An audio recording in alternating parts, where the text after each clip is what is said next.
Tem nada mais profundo nem melhor lugar do mundo. De trabalhador a vagabundo, um só grito, uma só torcida, pedindo raça no palco, hipnotizado na plateia. Difícil um malandro mais respeitado que o torcedor da nega velha, pedindo raça no palco, hipnotizado na plateia. Difícil um malandro mais respeitado que o torcedor da nega velha.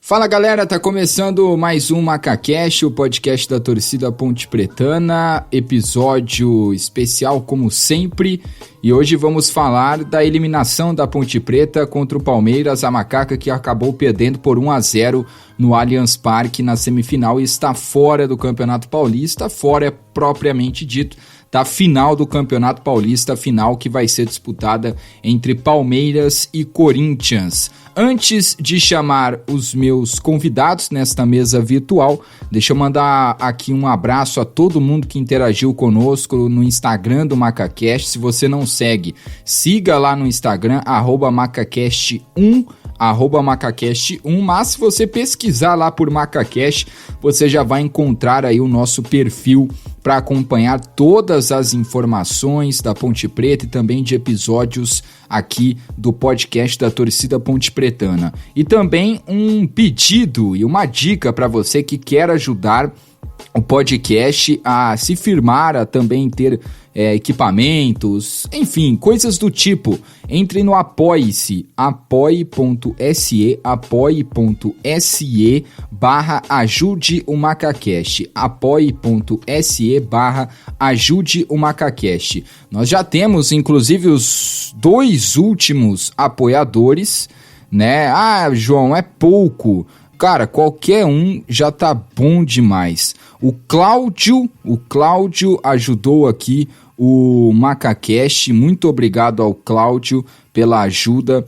Mais um que foi o Carlos Eduardo. Carlos Eduardo também ajudando a gente. Então o Cláudio, o Carlos Eduardo, também o parente do Fred, inclusive aqui do nosso MacaCast, se eu não me engano, a Clau Marostica no Instagram também nos ajudou. Então faça como eles, ajude o MacaCast no apoie.se/ajude o MacaCast. Quem ajudar a gente vai participar aqui do nosso podcast, aqui um episódio aqui de entrevistas. A gente vai estar convidando para entrevistar conosco aí os nossos convidados e não vamos parar com as entrevistas por mais que o campeonato tenha voltado. Então é isso, galera, ajude aí o MacaCast a ter aí uma infraestrutura melhor. E para você também que tem algum comércio, alguma coisa do tipo, né, alguma lanchonete, alguma pizzaria, enfim, alguma loja e quer anunciar, quer aí dar um up nas suas vendas, também entre em contato com o MacaCast para você ficar conhecido aí na torcida Ponte Pretana. Gente que tá com uma ótima audiência mesmo, e não vou falar números aqui, mas olha, surpreendente os números, viu, que estamos tendo aí nesses episódios do MacaCast, números muito bons, e a gente agradece muito a sua audiência, a sua participação e a participação também de quem mandou as perguntas, mandou pautas aí no post que fiz ontem aí no MacaCast para o que vocês queriam ouvir. Então hoje o programa vai ser assim, né? Cada pergunta que vocês mandaram, tivemos muitas perguntas, vai ser um tópico aqui que o André e também o Rogério vão discutir durante este episódio do podcast. Antes de ler essas perguntas, mandar aqui um abraço também à galera do Tudo Pela Ponte, Nada da Ponte, um grupo aí do conselho, torcedores aí, conselheiros que participam bastante, mandam mensagens aqui nos acompanham sempre, Andréa Belletti também, que nos acompanha sempre em todos os episódios, e também aos nossos amigos ex-jogadores. Hoje o Alisson está ausente, está com gripe, não é Covid-19, fiquem tranquilos, mas ele está com gripe, está meio mal, então acabou se ausentando aí, mas o Alisson, que agora sim também faz parte desse nosso quadro de membros, de funcionários aqui do MacaCast.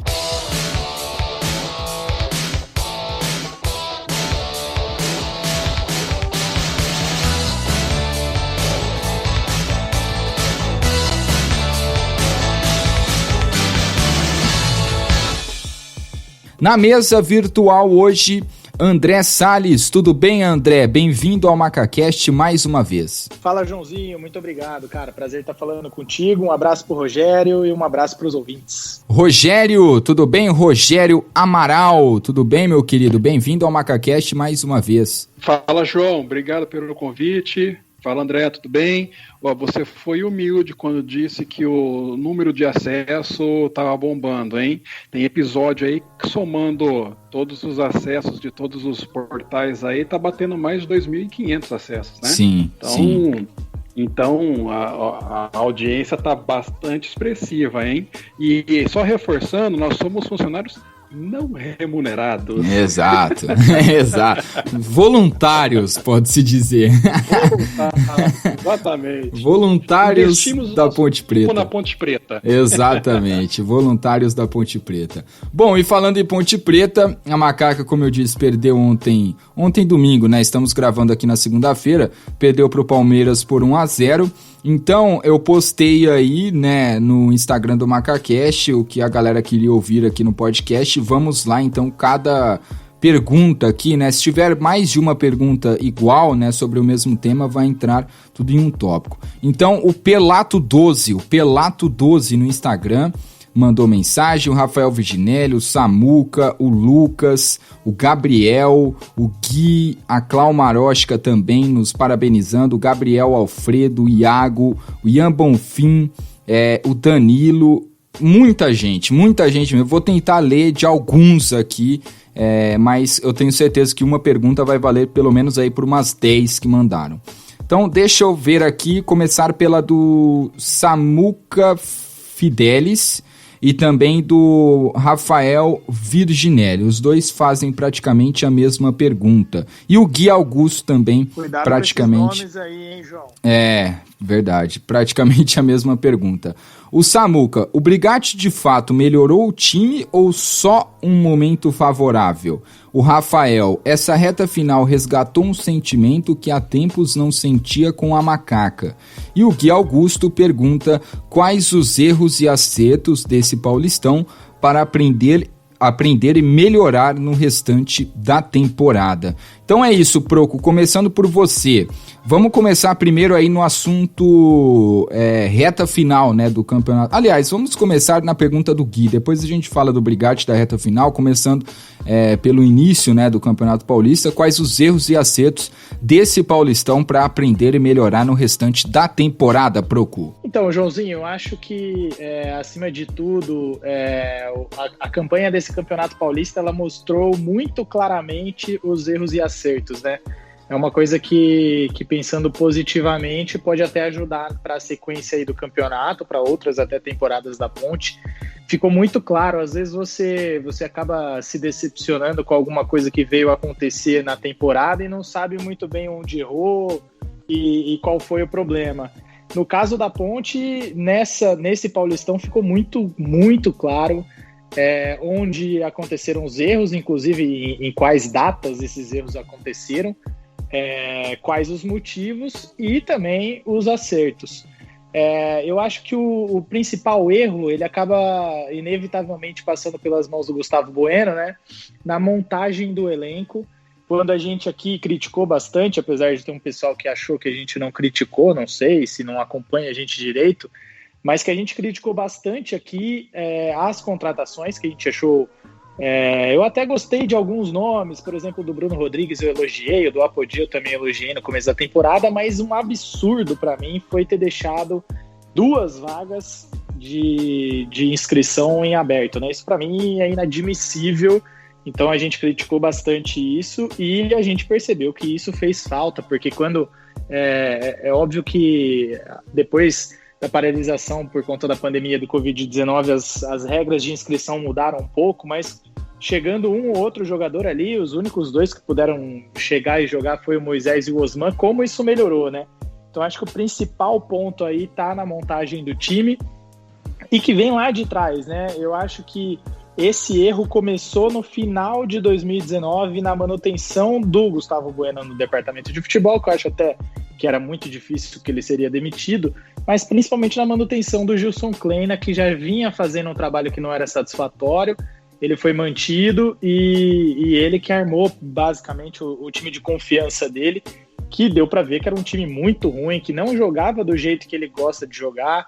Então, acho que o erro começou lá atrás. Os acertos é aquela história de trocar o pneu com o carro andando, né? Os acertos foram pontuais, mas em cima dos erros passados, eu acho que um dos principais acertos que a gente tem que elogiar aqui é a contratação de um staff inteiro diferente, né? Não foi só o Juvenilson, que a gente vem elogiando demais, o Juvenilson Souza, o preparador físico, que é a principal contratação da Ponte aí nesses últimos 6 meses, com certeza. Ele mudou o time de patamar físico, deu para ver ontem, deu para ver desde a volta da paralisação, mas mudou analista de desempenho, mudaram algumas outras peças aí do staff da Ponte. Eu acho que a água teve que bater ali na busanfa de muita gente para as pessoas se movimentarem em busca de profissionais talvez mais qualificados, e isso daí é um acerto. Se foi aos trancos e barrancos, foi da maneira ideal, aí já é outra história, mas com certeza é um acerto que eu acho que a gente pode olhar muito bem para esse extra-campo, né?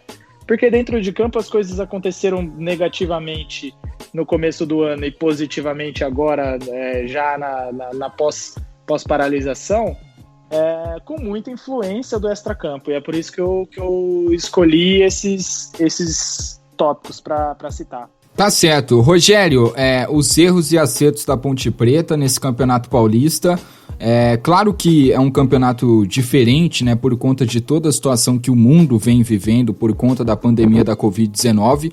A final do Campeonato Paulista está sendo realizada em agosto, né? Então vale ressaltar para o torcedor também que estamos em agosto e não começou ainda o Campeonato Brasileiro. Então esse ano está completamente maluco, ao contrário, infelizmente não tão ao contrário, para a Ponte Preta chegar a uma decisão e quem sabe conseguir o título. Não deu dessa vez, mas em breve seguimos na torcida aqui para que a Ponte Preta consiga. Enfim, Rogério, os erros e acertos da Ponte Preta nesse longo Campeonato Paulista. João, a gente pode concordar que nessa reta final de campeonato a Ponte jogou uma roleta russa, né? Como o Proco bem disse, ela deixou 2 vagas em aberto, ela não contratou ninguém. Dos que foram contratados, só um pôde entrar em campo, né? O outro mal entrou, acho que nem entrou, por conta de estar vindo de uma contusão, 1 ano parado, fora de ritmo. Então a gente jogou uma roleta russa e que acabou dando certo, né? Os erros vieram realmente lá do ano passado, mantendo o Gilson Kleina, que fez uma campanha pífia, substituindo o Jorginho, que não deveria ter saído. O Gustavo Bueno, eu entendo que ele sim é o principal responsável pelo futebol hoje da Ponte Preta, mas a gente não pode esquecer que essa diretoria montou uma comissão, e essa comissão se vangloriou de fazer parte do futebol, que todos escolheriam juntos, que os acertos provavelmente seriam maiores. Todos erraram juntos, inclusive o Gustavo Bueno e o seu Gilson Kleina, que deve ter indicado muito jogador fraco, que continua jogando na Ponte Preta, e que realmente ele não conseguiu fazer jogar da forma que ele gosta, muito por conta dos erros de avaliação nas contratações, e que João Brigatti tão pouco conseguiu mudar esse cenário quando ele pegou o time andando. Só agora, depois da paralisação, que num toque de mágica, a nossa preparação física conseguiu dar um up no time, passou por cima do Novo Horizontino no físico, no Mirassol pela falta de entrosamento dos jogadores da equipe adversária, e aquilo que eu falei, né? A Ponte, como ela vinha jogar, a gente imaginava mais ou menos que seria igual. Agora a dúvida era como os adversários viriam. Por sorte da Ponte, eles vieram mais fracos do que eles estavam antes da paralisação. A gente conseguiu um pouco de toque de bola também, que o Brigatti tem lá seus méritos agora, né? Mas quando pegou um time mais bem preparado, tanto fisicamente quanto tecnicamente, a gente não conseguiu passar. Mas os erros foram muitos e vieram lá do ano passado, né? É verdade. E, bom, seguindo a pauta, o Rafael Virginelli fala aqui de duas coisas. Essa reta final resgatou um sentimento que há tempos não sentia com a Macaca. E ele pergunta também da mesma questão, né? Precisamos urgente de um bom fazedor de gols, foi o que faltou. Então, falamos aí dessa questão de quais os erros e acertos desse Paulistão, agora emendo mais 3, né? Essas duas uma do Rafael Virginelli, vou deixar essa do atacante mais pra frente aqui no podcast, e a do Samuca Fidelis, né? Brigatti de fato melhorou o time ou foi só um momento favorável? Então, primeiro aí falando do Brigatti, Proco, se foi um momento favorável, se ele realmente melhorou o time. E também essa questão do sentimento. A questão do sentimento, claro que o sentimento nunca é fácil de explicar, né? Até tem a famosa frase lá, que inclusive tem até uma faixa de um torcedor da Ponte Preta que diz isso, né? Paixão não se explica, se vive. Mas eu acho que o sentimento do torcedor da Ponte Preta, ele é assim, né? Ele é meio que sazonal. Claro que não passa, o torcedor ama a Ponte em qualquer situação. Mas eu acho que quando a Ponte Preta chega próximo ali de fazer história, de estar presente numa final, é claro que o torcedor sente isso de forma mais impulsiva, né? Mais forte, assim, esse amor que ele tem pela Ponte Preta. Então acho que eu concordo até com o Virginelli, né? Fala que faz tempo que não sentia esse sentimento pela Ponte, mas eu acho que a Ponte foi o que ela é na sua essência, né? Aquele time que luta, consegue ali virar o jogo, fazer o que ninguém esperava, que no caso era a classificação, chegar numa semifinal, não deu, mas fez ali, deu um ânimo pro torcedor. Eu acho que esse sentimento que ele fala faz tempo que a Ponte não chegava assim, né? Porque eu acho que nas últimas vezes ela mais iludiu do que virou, assim, totalmente, né? Uma semana atrás estávamos aí felizes porque a Ponte não tinha caído, né? Ido para uma semifinal, né? Mas no domingo aí, antes do jogo contra o Palmeiras, estava aí todo mundo pensando que a Ponte ia cair, com medo, não pensando, mas com medo de um rebaixamento da Ponte. Uma semana depois está dando parabéns porque foi eliminado na semifinal, mas chegou numa semifinal. Então acho que dessa vez ela não iludiu. Ela fez o que ninguém esperava, né? Não que nas outras vezes ela fez o que alguém esperava, mas na Sul-Americana fez uma ótima campanha, eliminou o Vélez, eliminou São Paulo, chegou na final, todo mundo, eu falo por mim também, iludido, achando que, esse ano é nosso. 2017, mesma coisa, eliminou Santos, eliminou Palmeiras, chegou contra o Corinthians, achei que ia ser e ia ser. 2008, idem, enfim. Eu acho que esse ano aqui foi um pouco diferente também pelo regulamento. Enfim, Proco, questão do sentimento e Brigatti.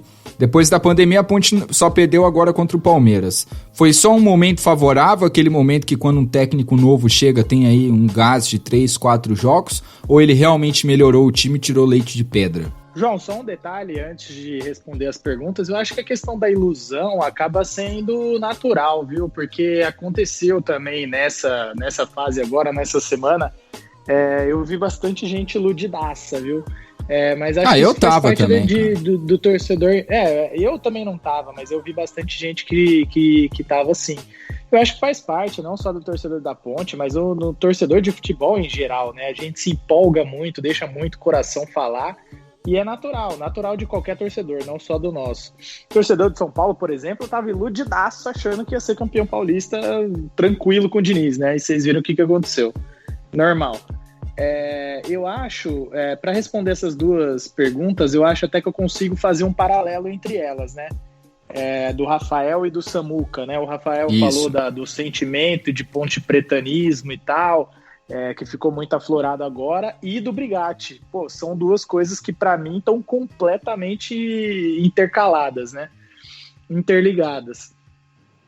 Para falar mais especificamente do Brigatti, eu acho que eu, particularmente, tenho que fazer um meia-culpa. Não que eu tenha sido um cara que criticou muito, até porque nem faz o meu perfil, e nem fazia muito sentido ter reclamado muito da contratação dele e tal, mas eu discordei da contratação dele.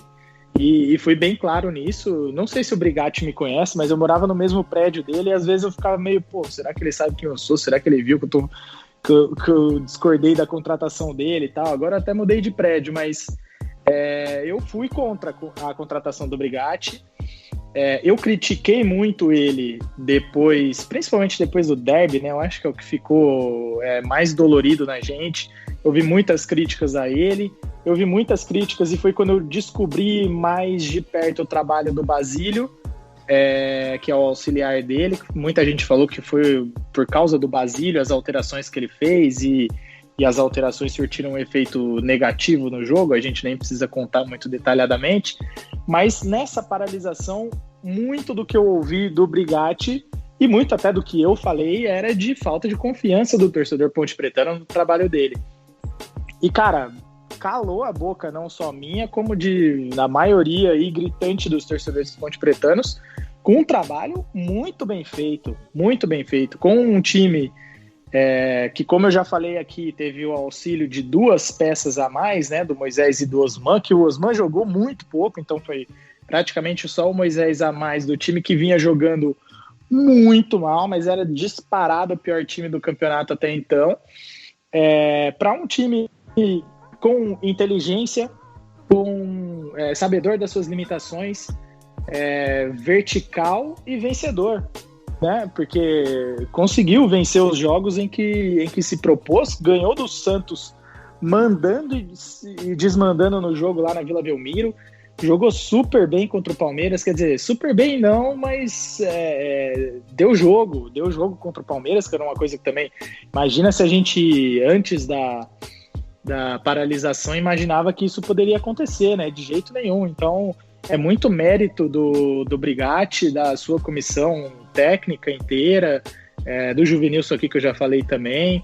Acho que ele ganhou muito respeito do torcedor ponte-pretano na parte tática, né? Porque esse respeito de sentimento, que é a ligação que eu faço com a outra pergunta, com que pontuou o Rafael, o Brigatti é isso, né? Esse sentimento, esse ponte-pretanismo acima de tudo, e isso faz diferença quando a gente vê nos resultados positivos, né? Às vezes nos resultados negativos isso acaba pesando contra ele, mas no resultado positivo isso empurra ele ainda mais para cima, e acho que o Brigatti sai enorme desse final de campanha de Campeonato Paulista, em outro patamar, não só, acho que até na mídia nacional, mas principalmente no imaginário do ponte-pretano, né? A gente já espera muito mais do trabalho dele, que é positivo, também coloca uma carga muito forte de responsabilidade nele, ainda mais com o elenco que foi montado para essa Série B, que, na minha opinião, é um elenco para brigar pelo acesso, assim, bem brigado, bem forte. É um dos candidatos aí a subir, vamos ver como é que ele vai encaixar. Então ele tem esse voto de confiança agora amplo da torcida ponte-pretana, por mérito dele, e vamos torcer muito para ele conseguir seguir nesse trabalho. Concordo em gênero, número e grau. Rogério Amaral, até rimou, sou rimador também. Fiz uma rima sem querer, querendo. Ô Rogério, sobre essa questão do sentimento também, eu acho que o Proco fez um adendo muito importante com relação ao Brigatti, né? O sentimento que o Brigatti tem particularmente por ser um torcedor assumido da Ponte Preta.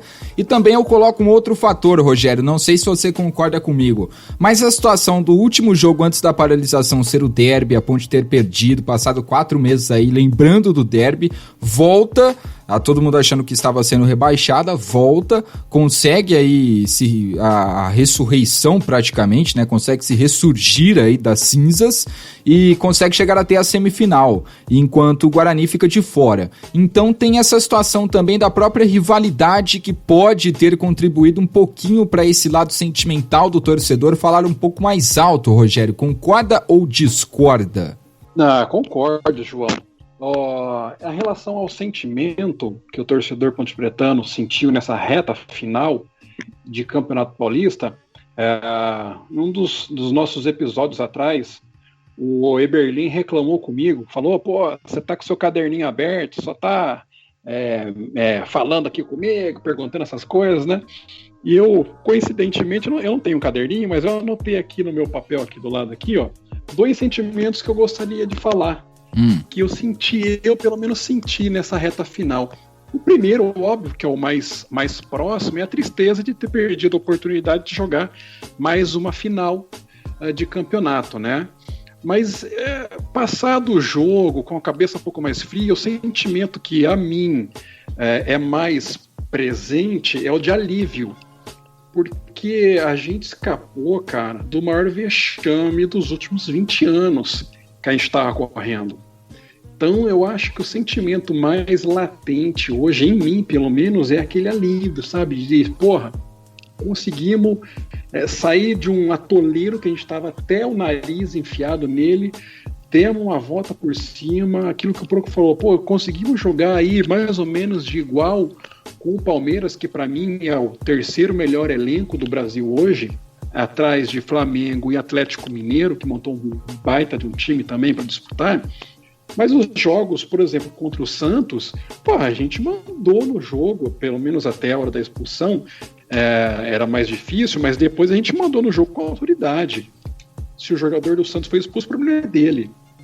Contra o Palmeiras, que tem um elenco muito superior ao nosso, a gente conseguiu também, de uma certa forma, igualar, pelo menos um pouco na vontade, na disposição, no preparo físico do jogo. Mas aquele sentimento de alívio, de não fomos rebaixados, cara, ia ser uma vergonha danada, eu acho que é o que fica. Em relação ao João Brigatti, para mim é um mistério. Vou te dizer por quê, cara. Qual foi o tempo que o João Brigatti teve de preparação técnica e tática nesse time depois que voltou? Nenhum, cara. Ele não fez um coletivo, ele não fez uma preparação técnica e tática nesse time. Não teve, foi preparação física quase que 100% nesse período que eles voltaram. Para mim é um mistério. Eu acho que ele conseguiu passar, aí vai o mérito do João Brigatti, conseguiu passar para o grupo de jogador que aquela situação que eles estavam vivendo ia ser uma vergonha para a Ponte Preta e principalmente uma mancha na carreira daqueles jogadores que estavam ali, que eles tinham um potencial a mais, eles conseguiriam dar um a mais dentro de campo para reverter aquela situação. E aí eu acho que conseguiu incorporar um espírito positivo no elenco, e isso eu acho que foi um grande mérito do Brigatti, que ele é um incentivador, né? Eu acho que ele conseguiu passar essa mensagem e aí conseguiu um pouco também colocar um esquema que ele gostaria de jogar, tal, mas, cara, os jogadores eram os mesmos, a escalação é a mesma e mudou muito. Eu acho que foi mais pelo lado do espírito do que dentro de campo, porque algumas falhas a gente continuou vendo, né? Zaga, lateral, ataque com o Roger, que voltou no último jogo e, foi mais do mesmo, né? Mas eu acho que o maior mérito do Brigatti foi esse, cara, foi mexer com o psicológico dos jogadores. Vamos ver como é que volta para o Campeonato Brasileiro, que é uma outra pegada, um outro campeonato. Lembrando que em 2008, coincidências do futebol, né?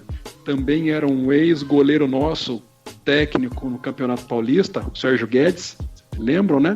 Sim. Conseguimos chegar na final, e no Campeonato Brasileiro da Série B, que a gente também estava disputando, a gente não foi muito bem. Inclusive, ele foi demitido ao longo da temporada. Numa outra situação, porque lá a gente perdeu muito jogador pela boa campanha que a gente fez ao longo do campeonato. Agora foi o contrário, né? A gente fez uma péssima campanha temos que se reforçar. Eu acho que os reforços que chegaram, todos chegaram para ser titular, e ainda falta gente, eu acho.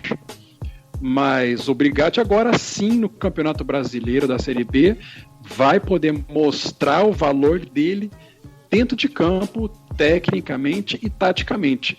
E essa reta final de Paulista não deu para ver muita coisa. Vamos ver a Série B agora, como é que ele vem. É isso. Bom, seguindo aqui a pauta das perguntas que recebemos através do Instagram do MacaCast, siga o MacaCast no Instagram, @MacaCast1, só pesquisar também lá por MacaCast. Falando também, ainda um pouco do Campeonato Paulista, o RSide85, que está sempre, inclusive, na nossa audiência.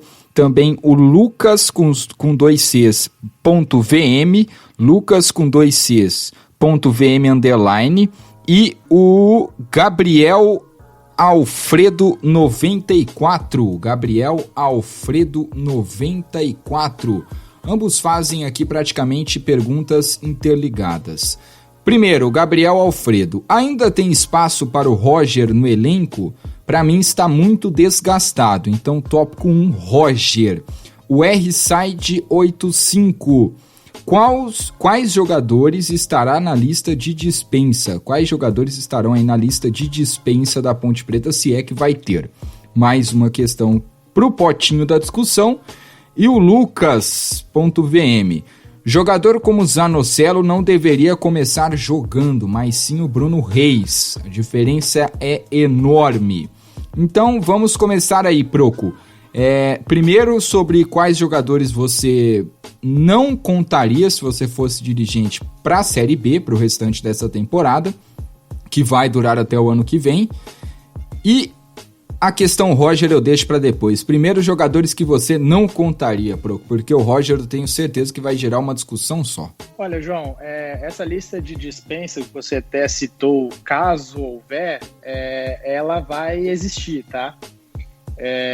Existem aí alguns jogadores que estão com saída encaminhada. Eu até citei o Henrique Trevisan na nossa live, né? Que eu falei que era o último jogo do Trevisan contra o Novo Horizontino. Ele jogou mais um monte, mas ele jogou porque a Ponte se classificou, né? Se a Ponte não tivesse se classificado, ele não teria jogado. É um jogador que deve sair, ele tem mercado, tem propostas, até talvez seja até para fora do país, então é um jogador aí que deve sair, não está em lista de dispensa, né?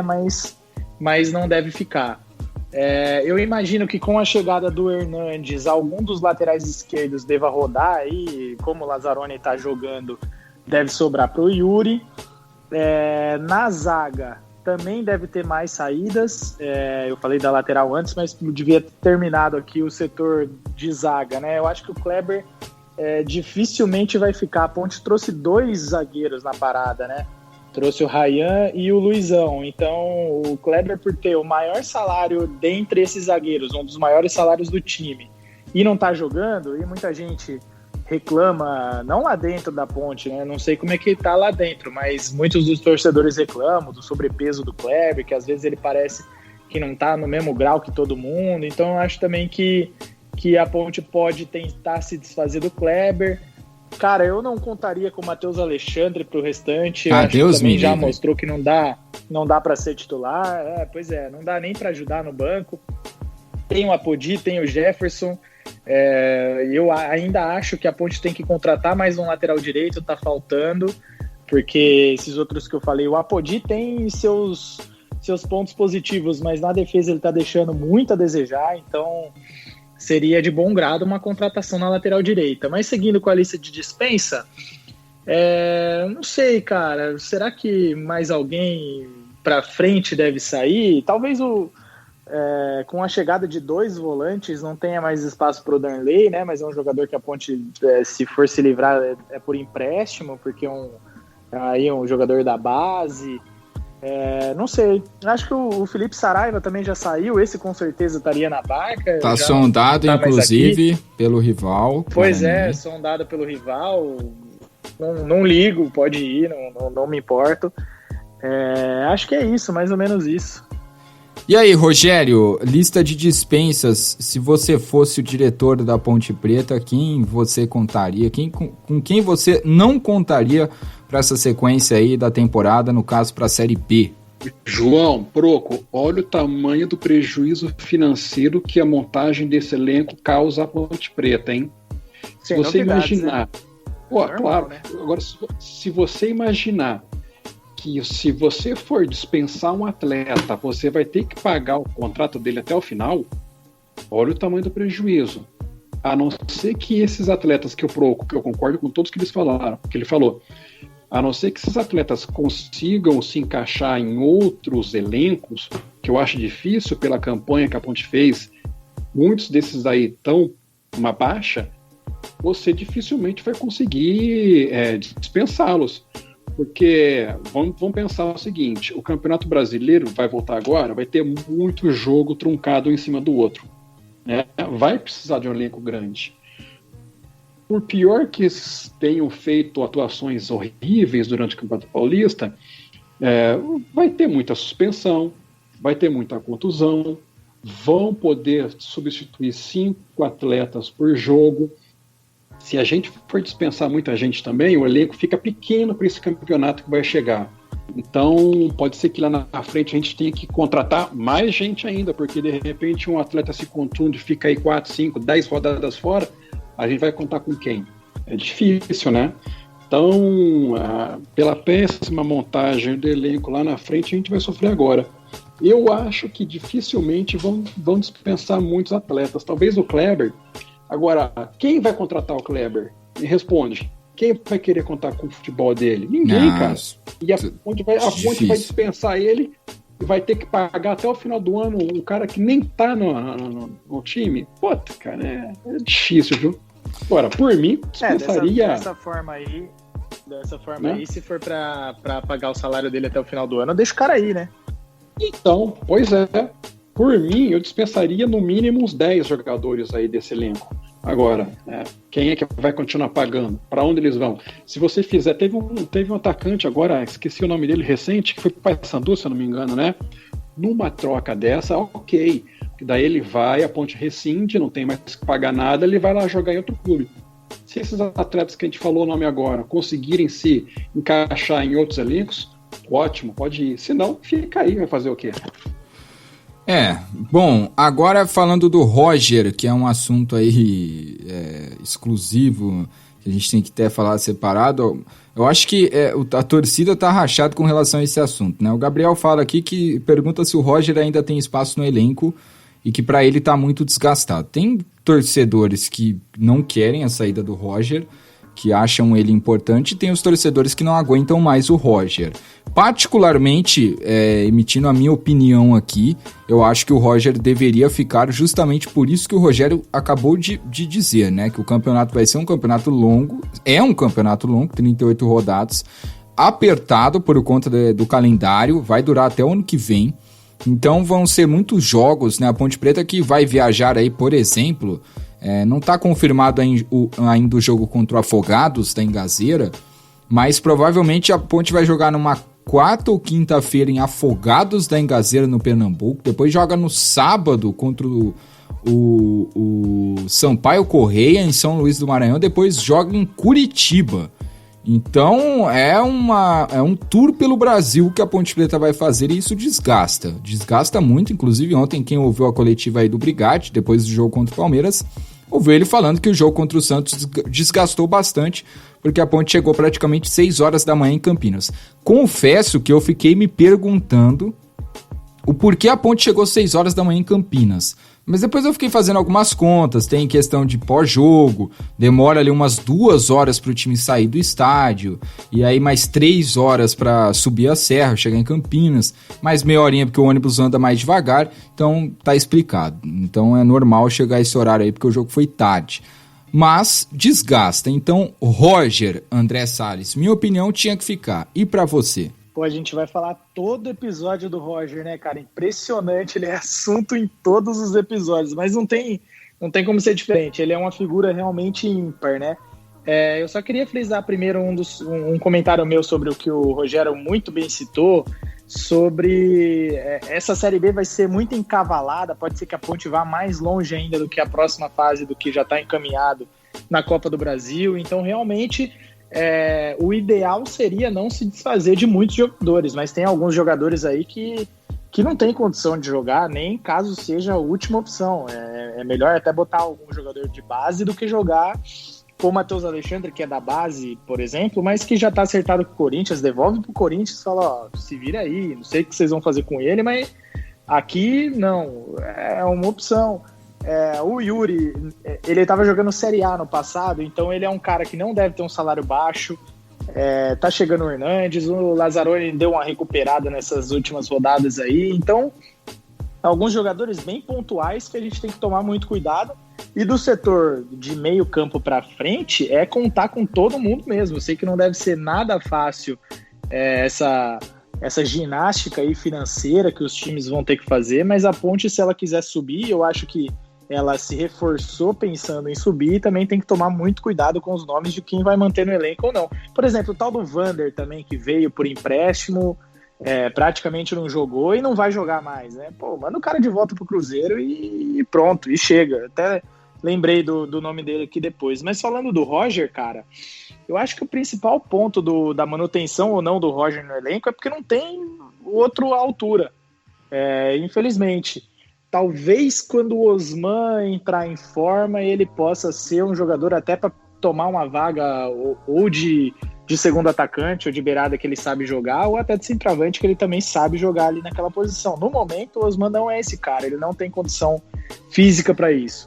A gente percebeu que o Safira também, ele é brigador, ele faz seus gols, né? Aqui na Ponte ele tem feito poucos gols, mas em outras passagens dele por outros clubes ele já fez bastante gol.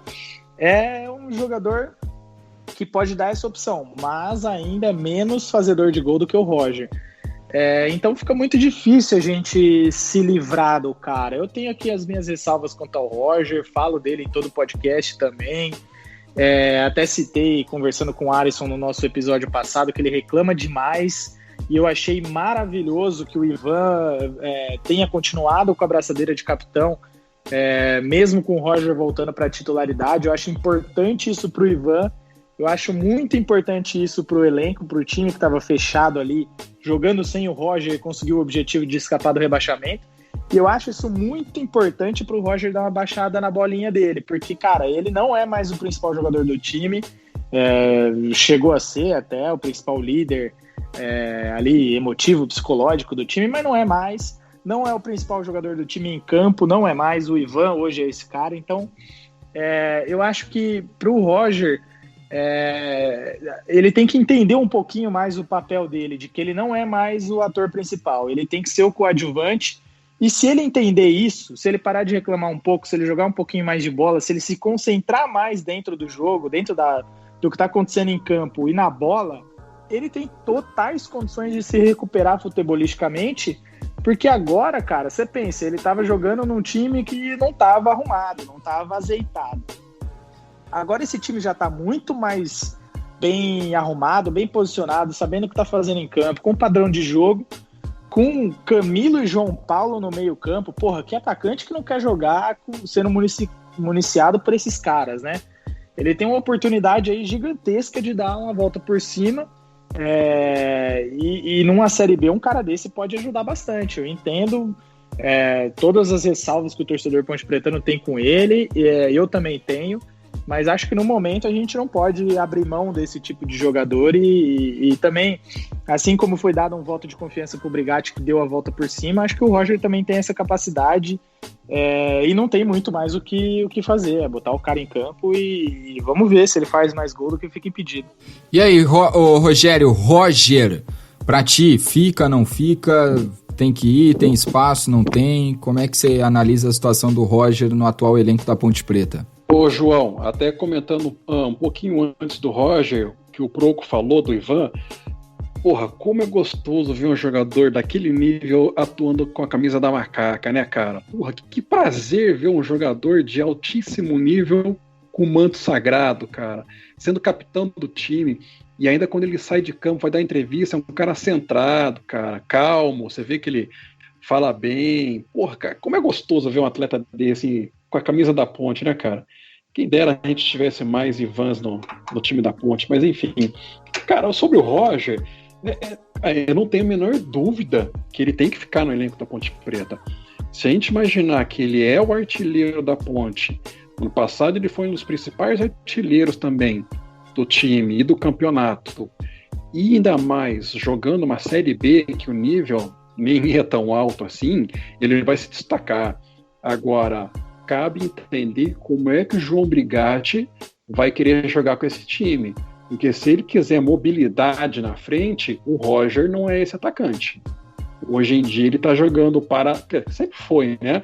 Mas ainda mais, ele é mais parado, ele não é um atacante ágil, de velocidade. Ele gosta de jogar de costa para o zagueiro, segurando mais a bola. Então tem que entender como é que o Brigatti vai jogar. Agora, se ele deve ficar ou sair da Ponte, não tem nem dúvida. Um atacante desse que late para a Série B, qualquer time gostaria de ter. E na Ponte Preta não pode ser diferente. A gente tem que contar e muito com o Roger. Ele ficando 10 vezes impedido por jogo, reclamando, tomando cartão, não interessa. Ele vai ter que enfiar aquela bola para dentro do gol se o Brigatti jogar com ele. Então, ele tem que ficar, com certeza. Concordo com o André e concordo também com o Rogério. O Roger é uma peça, apesar de às vezes polêmica, é uma peça muito importante, né? E vale ressaltar também que o torcedor por vezes adora e por vezes odeia o Roger, né? O Roger soltando rojão aí que classificou, eu vi muita gente amando o Roger. E é normal, eu inclusive sou assim, torcedor é um ser passional, isso principalmente torcedor da Ponte. A pergunta do Iago, Rogério e Proco é uma questão justamente que o Rogério começou a falar, né, com o Ivan. Com a possível saída do Ivan, a Ponte poderia usar o dinheiro e investir em um CT de ponta, diz o Iago Custódio. Iago, meu parceiro, um abraço pro Iago, narrou aí nas épocas de ouro da Rádio Macacada Reunida, na qual eu estive presente com muito orgulho aí durante praticamente 4 anos. O Iago que narrou muitos jogos da Ponte Preta, muito legal ter o Iago aí mandando essa pergunta e acompanhando aqui o MacaCast. André Salles, eu particularmente, né, ontem eu tive um problema com a energia aqui do bairro, que um cachorro mija no poste aqui e acaba a energia. E ontem acabou a energia no intervalo do jogo, né, fiquei sem energia e tive que acompanhar o jogo pelo rádio. Você imagina o meu sofrimento de ter que acompanhar, eu sou do rádio, mas cara, ontem eu senti o que é o cara quando fala, velho, escutar o jogo só pelo rádio é muito sofrimento quando se tem a televisão. Concordo, eu discordava, mas eu concordo em gênero, número e grau, velho. Eu acho que foi um dos jogos que eu mais sofri na minha vida inteira foi ontem, o segundo tempo, de tão apreensivo que eu fiquei. Mas é mais gostoso, né, João? Cara, não sei. É mais gostoso, né? Cara, eu senti mais torturador, porque qualquer chute do Palmeiras parecia que ia ser gol, qualquer chute da Ponte também parecia que ia ser gol.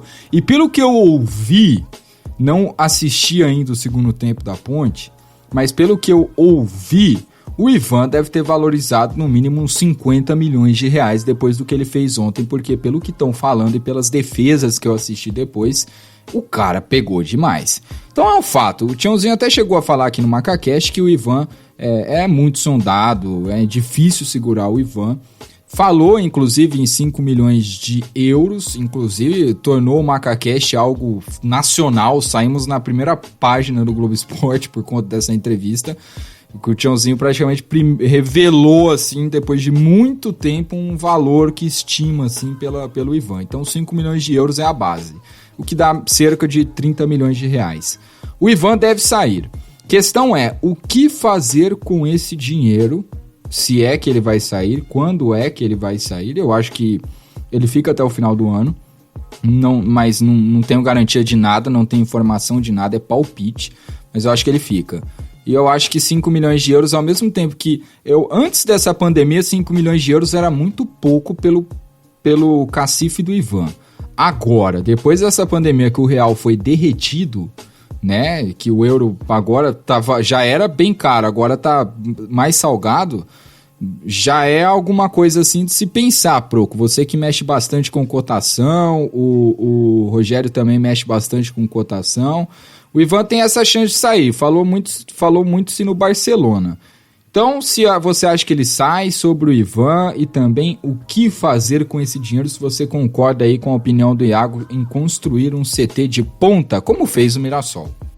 Concordo, João. Primeiro, que jogador é o Ivan, né? Que goleiro, cara. Ele é muito bom goleiro. Ele ainda mostra... Eu sou apaixonado no Ivan, velho. Não tenho vergonha nenhuma de falar. A minha namorada tem ciúme da relação que eu tenho com o Ivan. Isso porque eu não conheço ele. Cara, eu sou completamente apaixonado no Ivan, velho. Na moral. Eu tenho ciúme da namorada dele. Como pessoa. Como pessoa também, cara. Ele parece ser um moleque muito do bem. Ele parece ser um cara muito do bem, né? Isso é muito legal. Outro motivo aí para dar mais ênfase ainda na braçadeira de capitão para ele, que é muito merecida. E eu acho que é até uma coisa que valoriza ainda mais, né? O time de fora vai olhar para cá e vai falar assim, pô, esse moleque tem 23 anos, ele é capitão num time, tá sendo convocado para a seleção brasileira, então valoriza o próprio jogador, então eu acho muito importante. Que jogador é o Ivan? Excepcional.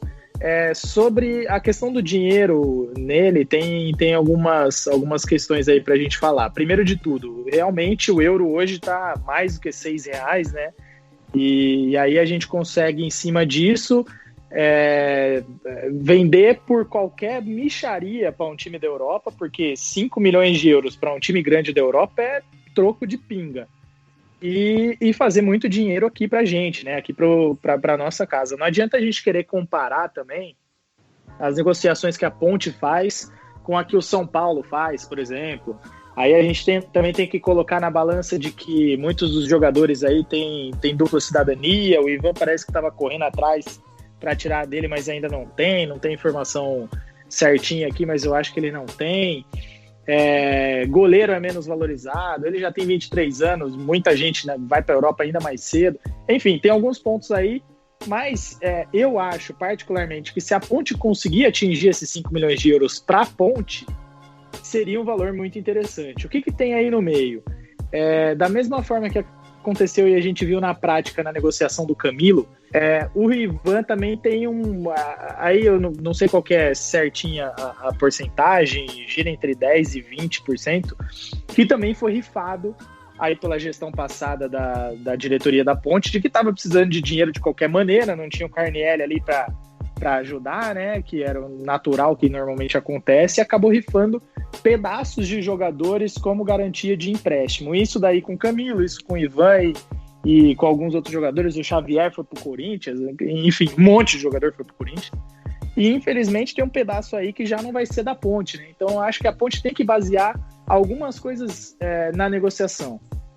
O valor que ela quer receber pelo Ivan vai ser o valor que ela vai receber das contas. Então, assim, eu quero 5 milhões de euros, mas pelo total do Ivan ou pelo que eu vou receber na minha parte do Ivan? Eu acho que é 70%. Eu acho que pelo que eu sei, não é oficial, mas pelo que eu sei, a Ponte tem cerca de 70% do Ivan. E ainda tem outra coisa nisso daí, ô João, que é super importante para um jogador como o Ivan ir para a Europa. Ele pode ter um poder de revenda muito forte. E se a Ponte tiver uma participação de porcentagem nisso daí também é uma coisa que é muito importante, que foi feito no caso do Camilo, né? A Ponte ficou com uma porcentagem futura de transferência. Acho que vão tentar também isso no caso do Ivan. E é muito importante que a Ponte o faça. Independente do valor que conseguir, não sei se o Ivan vai agora, eu tinha certeza absoluta que ele que ele não ia passar dessa metade do ano, porque ia ter Olimpíada, né? E ele, né, em teoria, seria o goleiro olímpico do Brasil. Não teve Olimpíada, a pandemia acabou paralisando o futebol no mundo inteiro, vai dar uma mexida financeira em todos os clubes do mundo, não só na gente, então pode ser que isso dê uma adiada um pouquinho mais para frente na transferência dele, mas em algum momento ele vai sair, ele não vai ser o Rogério Ceni da Ponte, né? Ele não vai ficar, a Ponte precisa do dinheiro e para ele seria muito importante também dar esse passo a mais na carreira.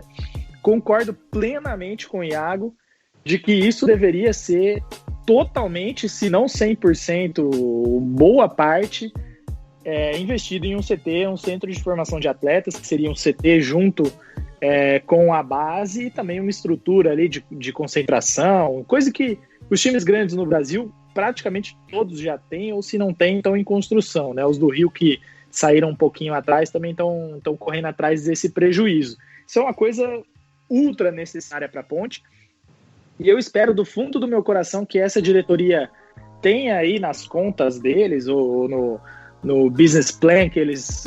isso eu estou imaginando muito, né, para essa diretoria da Ponte, mas enfim, que eles imaginem que para construir uma arena, que todo mundo sabe que é um dos principais, se não o principal objetivo dessa diretoria, eles vão precisar de um outro CT, porque vão construir a arena, em teoria, em cima de onde é o CT da Ponte hoje. Então, vão ter que pensar, vão ter que fazer essas contas aí. E nada mais justo que seja feito com o dinheiro que vai entrar em larga escala numa venda de um jogador do tamanho do Ivan. Se esse dinheiro cair na conta da Ponte, ele vai evaporar. Eu nem deixaria entrar. Eu falo, deposita ali na construtora tal, que o projeto já está feito e vai ser construído ali. Pode ser em Piracicaba, melhor ainda que seja em Piracicaba e que seja centro de treinamento ou centro de formação de atletas Ivan Quaresma. Porque vai ser uma homenagem muito bem feita. E a Ponte está precisando. Isso daí é uma coisa que uma hora ou outra, talvez agora para a estrutura que a gente tem hoje não faça tanta diferença, mas se a gente tivesse, estaria fazendo diferença. E se a Ponte quiser alcançar degraus aí mais altos no futebol brasileiro, vai precisar fazer. Então, nada mais justo que seja feito com a grana do Ivan, sim. E aí, Rogério, Ivan, fica, sai... CT, o que fazer com o dinheiro? São pelo menos 30 milhões de reais, né? Pelo que a gente espera. João, eu vou contar uma historinha, que essa história de CT já faz tempo que está engatilhada na Ponte e nunca sai. Em 2008, eu levei para a diretoria da Ponte a ideia de a gente fazer um projeto baseado na lei de incentivo ao esporte. Você tem lá X% de desconto no imposto que as empresas pagam e elas podem entregar para um clube de futebol em cima de um projeto. Eles deram o sinal verde, eu elaborei o projeto, fui para Brasília, a gente aprovou. Na época, o Mário Ponte Preta, que ainda era vice-presidente do Bradesco, eles bancaram 100% do projeto. Então, a Ponte, com esse projeto aí, ela captou R$1.200.000, ela reestruturou na época toda a parte de fisiologia, fisioterapia e de musculação da Ponte Preta, que era tudo sucateado, eles colocaram tudo de primeiro mundo para atender a base e eventualmente o profissional. Em 2010, hoje já está defasado, né? Já está defasado, com certeza. Em 2010, eles me chamaram para fazer esse mesmo projeto, só que em cima do centro de treinamento. O projeto foi elaborado por um escritório de arquitetura, e aí eu fiquei encarregado de elaborar o projeto mais da parte da lei de incentivo ao esporte. Ele fica num terreno em Sumaré, um pouquinho antes do pedágio da Bandeirantes. Tem um terreno que foi... Eu não sei nem como é que está esse terreno hoje, se continuou da Ponte ou se voltou para o antigo dono. Mas enfim, na época... O diretor de marketing da Ponte Preta, que foi o responsável pela captação de recursos, foi o Márcio de la Volpe. E eles não conseguiram captar a verba e o projeto ficou engavetado. Acho que ele até caducou já lá no Ministério do Esporte. Então, você vê, mais de uma década a gente está falando de um centro de treinamento da Ponte Preta integrado, com todas as categorias de base, com o profissional junto, para poder ter um trabalho de padrão. Não são só os grandes times do Brasil. Hoje, time muito inferior que a Ponte Preta tem um centro de treinamento 10 vezes melhor que a Ponte. Não, Mirassol. Exato. Mirassol, Fortaleza, Ceará, acho que Novo Horizontino, todos já investiram em centro de treinamento de formação de alto nível. E a Ponte continua com um campo de treinamento. Se você for ver, é um campo de treinamento e atrás tem lá meio campo onde o goleiro treina. E a base está em Jaguariúna, toda sucateada também. Então, não tenho dúvida que esse dinheiro do Ivan deveria ser 100% no centro de treinamento. E o Pro, como falar, cara, no centro de treinamento de altíssimo nível, sai no máximo 20 milhões. No máximo 20 milhões, todo equipado, com campo, alojamento. Puta, cara, o projeto que a gente tinha feito lá na época era completíssimo, e era 16 milhões, hoje não sai mais do que 20. Então, aí ainda ia sobrar aí, fazendo conta de padeiro, né, 10 milhões de reais para investir no time. Mas, como a Ponte vende almoço para comprar janta, não sei o que será feito desse dinheiro. Lembrando, ô João, que você, no tópico anterior, você comentou sobre o Zanocelo, que a gente acabou não falando, né? Sim, verdade. O Zanocelo, para mim, hoje, ele ainda não tem a maturidade para ser o titular do meio de campo da Ponte. Série B é muito pegada. Eu acho que ele tem um alto potencial para crescer ainda o seu futebol. Não sei se para ser titular nesse momento, mas ele também, bem trabalhado, vai render uma boa grana, porque se você for ver goleiro no mercado internacional, não tem o mesmo valor que zagueiro, meio de campo, muito menos atacante. Né? Então, se você for trabalhar bem o Zanocelo, ele pode render mais do que rendeu o Camilo para Ponte Preta, né? Porque 5 milhões eu acho uma grana muito barata pela qualidade do Ivan, mas é um goleiro, então tem menos mercado. Vamos ver qual é o futuro que reserva a Ponte Preta com o Zanocelo também, né? Verdade, Zanocelo, apesar de muitas vezes eu achei que ele entrou dormindo no jogo, eu acho que ele é um bom jogador. Se melhorar nessa parte aí, talvez até de atenção ali durante a partida, é um jogador que pode render muitos frutos pro torcedor pontepretano. Mas é aquela, né? É aquilo eu acho que ele sentiu um pouco, João. Também, fase decisiva. Eu acho que ele sentiu um pouco a importância desses jogos aí. Ele não jogou na posição original dele, né? Que ele é um meia mais ofensivo, né? Ele foi recuado. Achei até que ele poderia jogar melhor naquela posição ali, com menos responsabilidade. Mas acabou que ele ficou com mais responsabilidade, né? Responsabilidade do começo da construção da jogada. E pegou alguns jogos aí bem duros, né? O jogo de ontem ele errou bastante. Ele foi até elogiado pelo PVC, mas a torcida pontepretana não gostou das atuações dele. E você sabe que para a torcida da Ponte queimar um jogador da base, igual quase fizeram com o Emerson aqui, é muito rápido, né? Então, ele já ganhou o apelido de Sonocelo, né? O Vinícius Sonocelo, mas tem que tomar muito cuidado. Ele pode ser um jogador que pode render bons frutos ainda. Ele deve ser aproveitado durante o campeonato. Ali no meio campo a gente tem Camilo e João Paulo, e deve jogar com os dois. Ele deve ser o reserva imediato de ambos. Então é um jogador que pode ainda render frutos. Ele foi mal, ele não merece a titularidade no momento, ele tem que sair do time, na minha opinião, mas não pode ser queimado. Mas, Proco, comentando sobre a base, a gente costuma dizer, eu também acho que a torcida da Ponte é muito impaciente com a molecada, a gente queima muito rápido esses jogadores, mas a gente tem que tentar reverter essa noção pelo seguinte: a maioria dos atletas da base da Ponte, quando entram no time, eles entram na fogueira, cara. Que atleta da base que entrou na Ponte com um time redondo para jogar bola? Nenhum. O Emerson, saiu meio queimado, tá rendendo grana até hoje pra Ponte Preta. Um puta de um jogador. O time tava todo destruído. O Abner, que foi razoavelmente elogiado, chegou a jogar pouco, mas tava com o time muito ruim também. O Zanocelo tá entrando nesse mesmo ritmo, né? O time da Ponte não vinha bem, ele tava tentando jogar. Entrou com uma responsabilidade gigante no meio de campo para um jogador de 19 anos. É muita coisa. Eu falo, o cara com 19 anos tem que jogar bem. Não é assim, cara. Se ele entra num time bom, ele consegue render mais. Se ele entra num time ruim, vai pesar em cima do cara. Eu acho que nesse meio de campo aí, com Camilo, João Paulo, Oyama e Zanocelo, eu acho que o futebol dele vai subir muito, viu? Com certeza. E é inclusive o que o Dicá falou, cara. O Dicá falou algo na entrevista aqui pro MacaCast muito sensata da parte dele, que eu concordo bastante. A gente não pode focar só no... É claro que é difícil pelo futebol de hoje em dia, mas não dá pra focar o futebol de base, né, o jogador de base, como apenas render dinheiro pra Ponte ou render dinheiro pros clubes, né? Se for isso, aí a gente tem que repensar no que queremos. Então, eu acho que mais jogadores da base poderiam ser mais aproveitados, como está sendo o Ivan, né, que já está aí na titularidade há algum tempo. Colocar esses jogadores também para atuarem, não só para serem vendidos e o torcedor conhecer pouco ou nem vê-lo jogar, como foi com o Xavier, como foi com tantos outros que foram embora.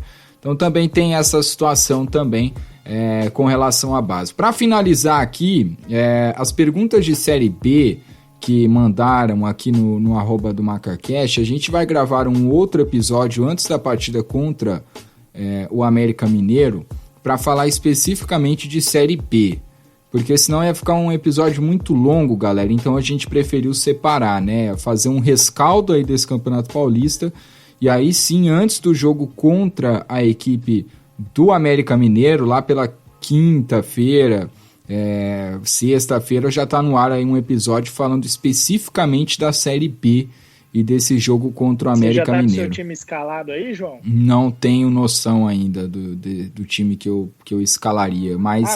Fica aqui a dica, o Globoesporte.com, ele lançou um joguinho ali, né, não sei, um infográfico. Você tem o elenco da Ponte para montar o seu time ideal. Entra lá, manda pra gente, depois a gente comenta aqui em cima dos mais escolhidos do pessoal. Tô com ele aberto aqui na minha frente. Tá difícil de escalar, viu, cara? Complicado. Mas vou guardar pra quinta-feira.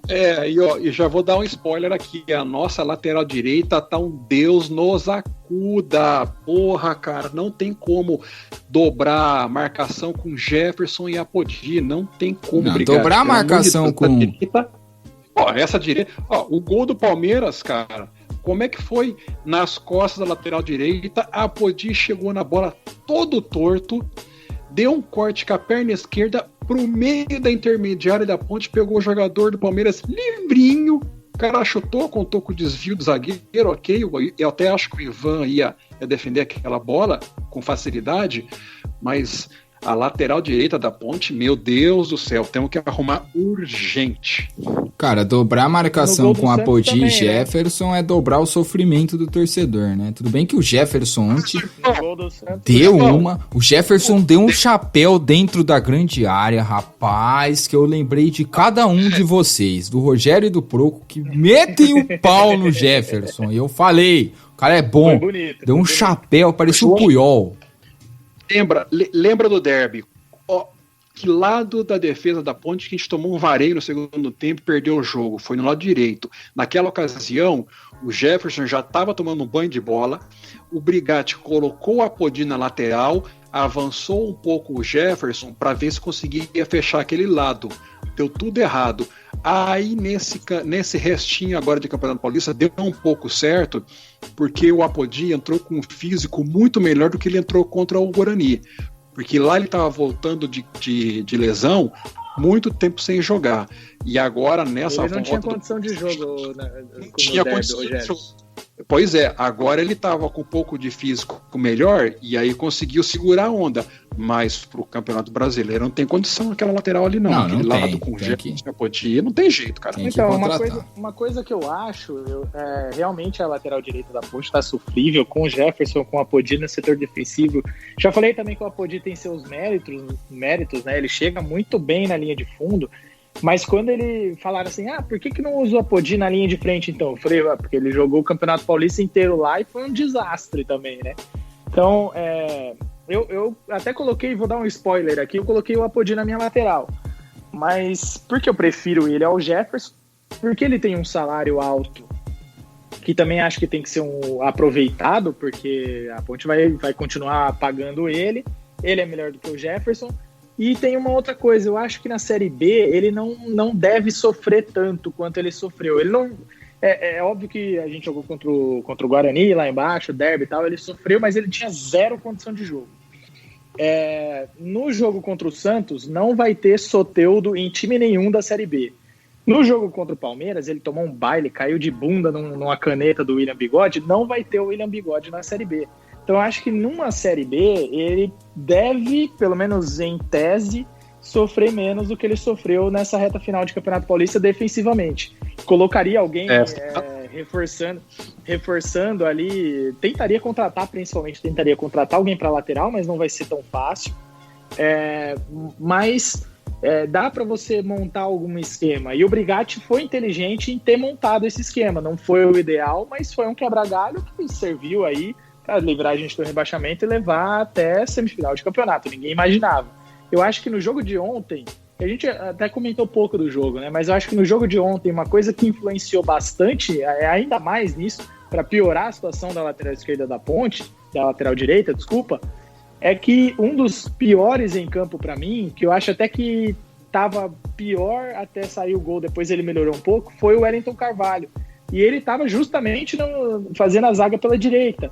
Então, além de estar o Jefferson, o Apodi, que já não são aquilo tudo na defesa, o Wellington estava num dia ruim, e aí o Palmeiras fez algumas jogadas por ali, levou perigo por ali, mas o gol também saiu por ali, e de uma maneira que se a bola não tivesse desviado também...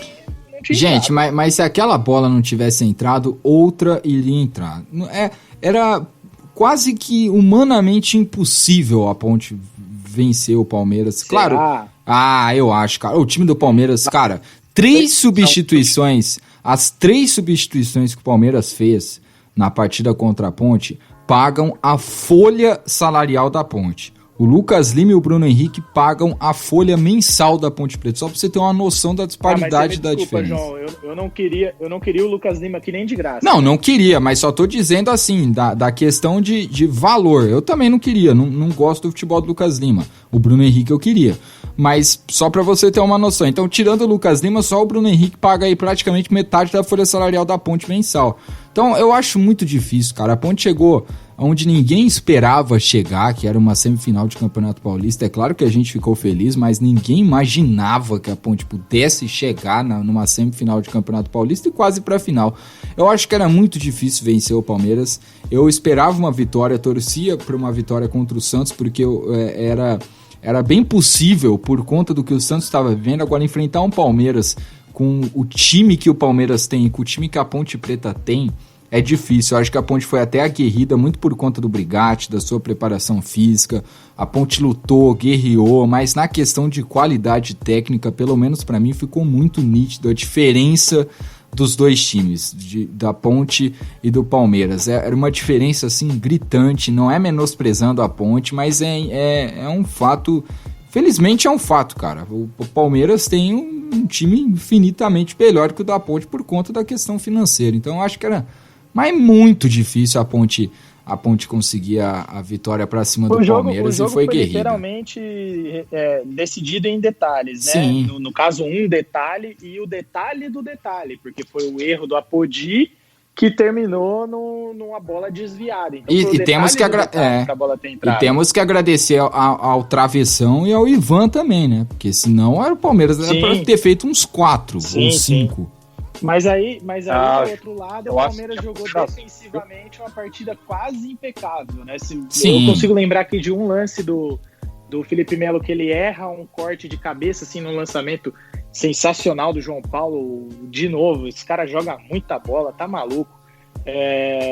O Bruno Rodrigues fez uma boa jogada, cruzou pro Roger, e o Roger não conseguiu, ver meio desequilibrado, aquele jeitão dele, não conseguiu finalizar. Que eu me lembro, esse foi o único erro da defesa do Palmeiras no jogo inteiro. E aí, cara, fica muito difícil você ganhar num time que joga num nível de concentração desse tamanho. Diga, Rogério. Rogério. O melhor jogo do Palmeiras do campeonato, né? Vamos o melhor entre os piores, né? E a Ponte Preta, cara, com suas limitações, até acho que fez um bom papel. Sim. Eu, sinceramente, eu acho que se aquela bola não tivesse desviado, o Ivan catava com facilidade e o jogo ia pro 0-0. E aí, meu irmão, segurar o Ivan no pênalti, olha, mas o cara tava iluminado. Era muito difícil, cara. Era muito difícil, cara. O Ivan tá demais. Era muito difícil, cara. Era muito. A Ponte teve bola na trave, teve Ivan fazendo milagre, mas era a Ponte. Olha, a hora que começou o jogo ontem, era muito difícil a Ponte conseguir segurar o Palmeiras. Infelizmente estava escrito já que a final do Paulista seria entre Corinthians e Palmeiras, né? Não tem jeito. E não é pro... Eu acho que o torcedor não tem que ficar triste, nem puto, nem bravo. Triste até é normal ficar. Mas bravo, aliviado. Assim... bravo eu acho que não tem que ficar, porque... Cara, há uma semana a Ponte estava lutando para não cair, né? Então, depois de uma semana, você elimina o Santos e tá numa semifinal. Eu acho que vale os méritos.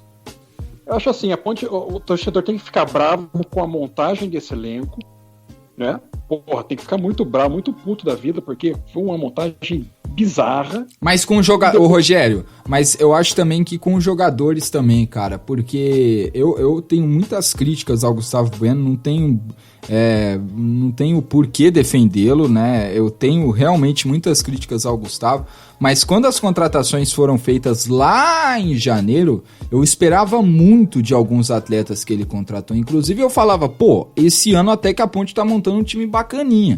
Mas, pô, a Podi não jogou absolutamente nada, entendeu? Outros jogadores também não jogaram absolutamente nada.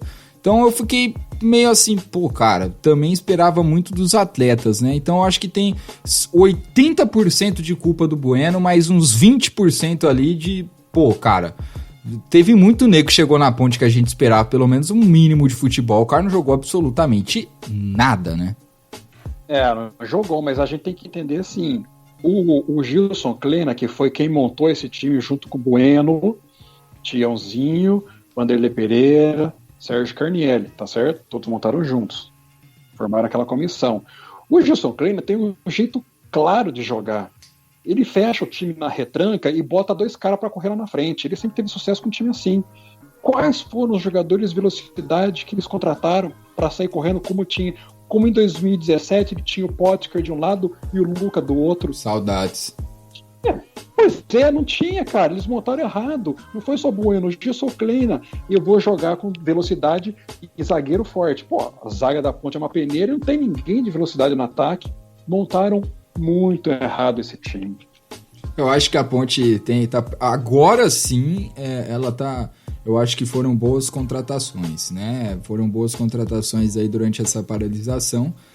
Inclusive tá rondando que o Felipe Saraiva vai descer a avenida, né? Não tenho confirmação nenhuma disso, confesso também que não tenho informação nenhuma disso. Escutei aí por muitos veículos de imprensa que o Saraiva, o Guarani tem interesse no Felipe Saraiva.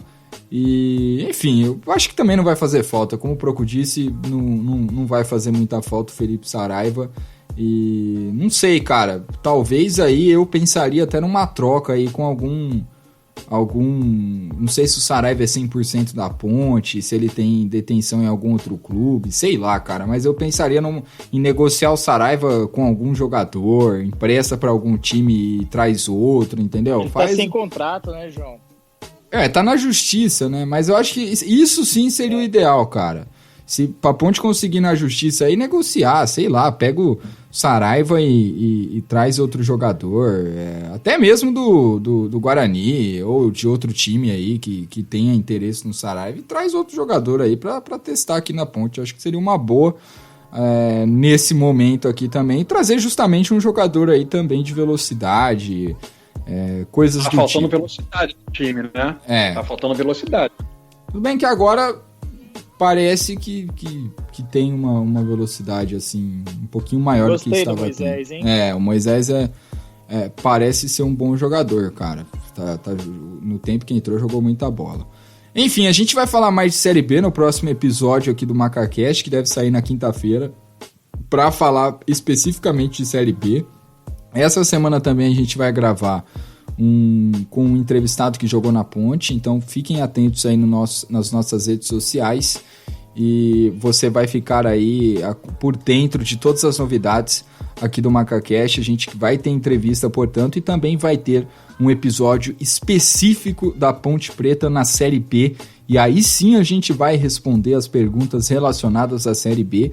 Você já vai mandando no nosso Instagram, Facebook ou Twitter o seu provável time para a Série B, o time que você acha... Spoiler do meu time, João, posso? Diga, pode. Meu goleiro é o Ivan. E o meu também. Eu acho que o de todo mundo. Só o seu. Mas o Ivan você vai jogar 5 rodadas primeira, depois ele vai embora, pô. Não deixou triste, pô. Não deixou triste. Ô, João, a produção do MacaCast tá todo vapor agora, hein? Tá todo vapor. Agora a gente voltou de vez. Então é isso. Proco, um abraço pra ti. Muito obrigado por mais uma resenha aqui no MacaCast. Até a próxima. Entrevistando e falando também sobre Série B em específico, Proco. Valeu, Joãozinho. Um abraço para você. Eu queria deixar um abraço virtual muito especial para Ponte Pretana em geral, cara, para cada um de vocês que estão ouvindo a gente.